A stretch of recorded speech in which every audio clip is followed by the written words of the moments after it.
মৰমৰ ছাত্ৰ-ছাত্ৰীসকল স্বাগতম জনাইছো সকলোকে। এই ভিডিঅ'ত লৈ আহিছো ক্লাছ 9ৰ এনুৱেল এক্সাম 2026 বৰ্ষৰ মৰিগাঁও ডিষ্ট্ৰিক্টৰ সমাজ বিজ্ঞানৰ কুৱেশ্যন পেপাৰখন। ইয়াত থকা 45টা এমচিকিউ সমাধান কৰিম। ভিডিঅ'টো শেষলৈকে চাই থাকিবা।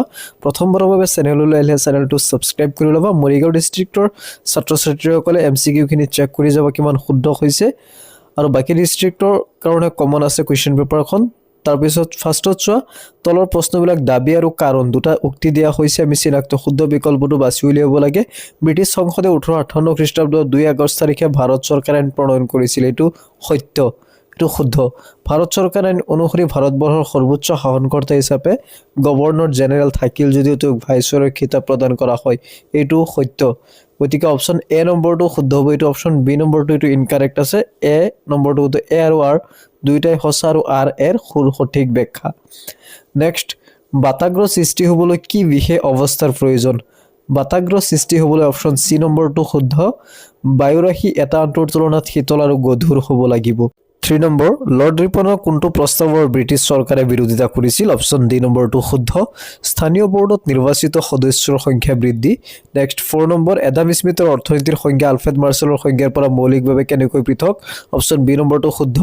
স্মিথে সম্পদত গুৰুত্ব দিছিল, মাৰ্শ্বেলে মানুহৰ কল্যাণত গুৰুত্ব দিছিল। অপশ্যন বি নম্বৰটো শুদ্ধ। নেক্সট কুৱেশ্যন নম্বৰ 5, আলিগড় আন্দোলনৰ মূল ব্যক্তিজন কোন আছিল? Option B sir Syed Ahmad Khan Aligarh আন্দোলনৰ মূল ব্যক্তিজন আছিল। নেক্সট, বৰাক উপত্যকাটো কোনফালে পাহাৰেৰে আগুৰি আছে? অপশ্যন এ উত্তৰ, দক্ষিণ আৰু পূব ফালে পাহাৰেৰে আগুৰি আছে। নেক্সট 7 নম্বৰ, মোৱামৰীয়া তৃতীয় বিদ্ৰোহৰ সময়ছোৱাত সাধাৰণ জনতাই কি ডাঙৰ দুৰ্ভাগ্য ভোগ কৰিছিল? খেতি বাতি নষ্ট হৈ দুৰ্ভিক্ষই দেখা দিছিল।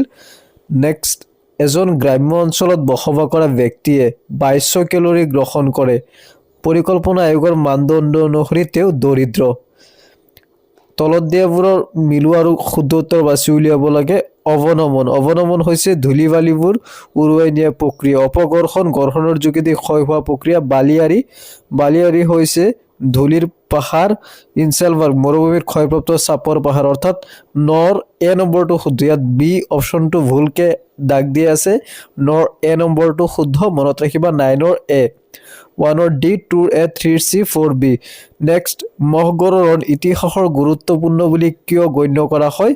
কাৰণ অসমৰ স্বাধীনতা আৰু পুনৰ উদ্ধাৰৰ শেষ ৰণ আছিল। অপশ্যন চি নম্বৰটো শুদ্ধ।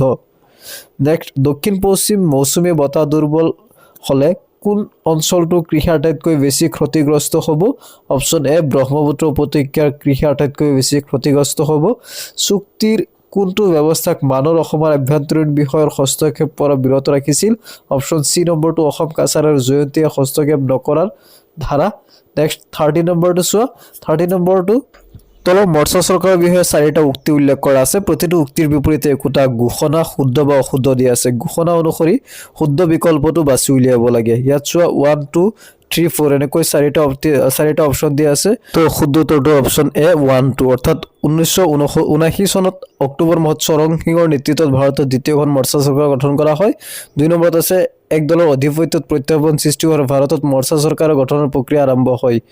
তাৰপিছত 14 নম্বৰ, ব্ৰিটিছ শাসনৰ সময়ছোৱাত কিয় গোৱালপাৰাৰ পৰা ধুবুৰীৰ সদৰ কাৰ্যালয় উঠাই নিয়া হৈছিল?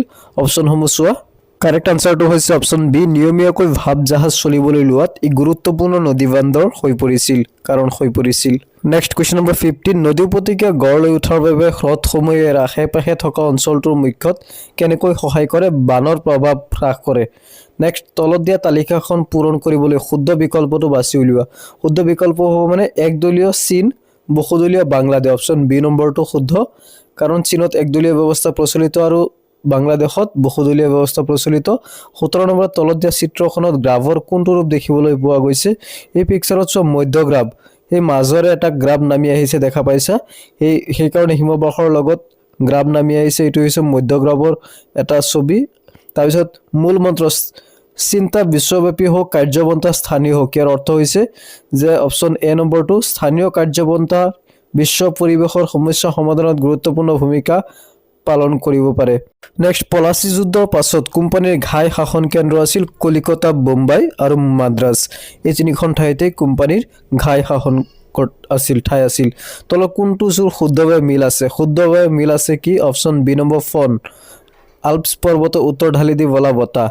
তাৰপিছত ভাৰতৰ সম্পৰ্কে তলত দিয়াবোৰ মিলোৱা আৰু শুদ্ধ উত্তৰ বাছি উলিয়াব লাগে তো শুদ্ধ উত্তৰটো হ'ব 21ৰ চি নম্বৰটো শুদ্ধ 21ৰ চি নম্বৰটো নেক্সট 22 নম্বৰলৈ আগবাঢ়িছোঁ কোম্পানী অসমক উজনি আৰু নামনি দুটা ভাগত বিভক্ত কৰাৰ মুখ্য কাৰণ আছিল অপশ্যনসমূহ চোৱা কাৰেক্ট আনসাৰটো হ'ব প্ৰশাসনিক সুবিধা আৰু নিয়ন্ত্ৰণ সুদৃঢ় কৰাৰ উদ্দেশ্যে তাৰপিছত মুৱামৰীয়া বিদ্ৰোহ সম্পৰ্কে এটা উক্তি আৰু 2 নম্বৰ বিচাৰ কৰা আৰু ইয়াৰ তলৰ বিকল্পসমূহৰ পৰা শুদ্ধ উত্তৰটো বাছি উলিয়াব লাগে উক্তি 1ত আছে আহোম ৰাষ্ট্ৰযন্ত্ৰৰ দীঘলীয়া শোষণৰ পঞ্জীভূত বেদনাৰ ই এক বহিঃপ্ৰকাশ এইটো শুদ্ধ উত্তৰ এইটো শুদ্ধ এইটো আকস্মিক বিদ্ৰোহ আছিল এইটো অশুদ্ধ কাৰণ এইটো আকস্মিক নাছিল যাৰ কাৰণে 35 বছৰ অপেক্ষা কৰিব লগা হৈছিল গতিকে উক্তি 1টো শুদ্ধ 2টো ভুল অপচন সি নম্বৰটো শুদ্ধ হ'বগৈ 24 লৈ আগবাঢ়িছোঁ গিলাদাৰী যুদ্ধৰ পাছত আহোমসকলৰ প্ৰতিৰোধ কিয় দুৰ্বল হৈ পৰিছিল উত্তৰাধিকাৰী দুৰ্বল নেতৃত্ব অপচন বি নম্বৰ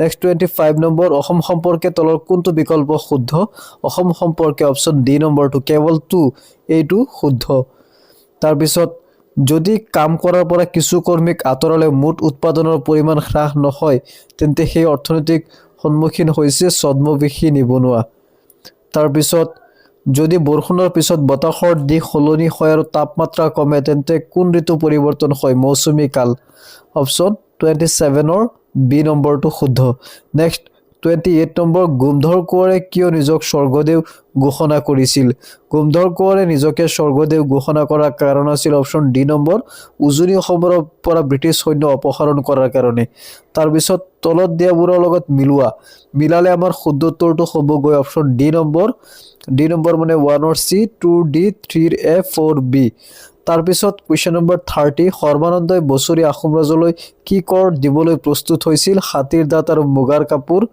তাৰপিছত উত্তৰৰ পৰা দক্ষিণলৈ হিমালয় সমান্তৰাল ভাগকেইটা সঠিক ক্ৰমত সজাব লাগে সঠিক ক্ৰমত সজালে কি হ'ব উচ্চ হিমালয় মধ্য হিমালয় আৰু বশী হিমালয় 31ৰ বি নম্বৰটো correct answer next 32 Nagaland Meghalaya আৰু মিজোৰামত কোন বছৰৰ পৰা অসমৰ পৰা পৃথক হৈছিল অপচন এ 1963 1970 1971 তলত দিয়াবোৰ মিলোৱা আৰু শুদ্ধ উত্তৰ বাছি উলিয়াব লাগে এই যিবিলাক অপচন চাইছে ৰাজা ৰামমোহন ৰায় স্বামী দয়ানন্দ সৰস্বতী কেশৱ চন্দ্ৰ সেন স্বামী বিবেকানন্দ চি নম্বৰটো শুদ্ধ হ'ব অৰ্থাৎ এইটো শুদ্ধ ক্ৰমতে আছে 1ৰ এ 2ৰ বি 3ৰ চি 4ৰ ডি নেক্সট পঞ্জাৱত অকালি দল গঠনৰ আঁৰত থকা মূল কাৰণসমূহ তলৰ বিকল্পসমূহৰ পৰা বাছি উলিয়াব লাগে 1 2 আৰু 4 এই তিনিটা কাৰণ পঞ্জাৱত কি কৰা হয় যোনটো আঞ্চলিক ৰাজনৈতিক দলৰ জন্মৰ কাৰণ অসমৰ ইতিহাসৰ 1821 পৰা 25 চনৰ সময়ছোৱাক মানৰ দিন বুলি কোৱাৰ কাৰণ কি এই সময়ত মানৰ অত্যাচাৰ আৰু জনসাধাৰণৰ তীব্ৰ দুৰ্গতিৰ সময়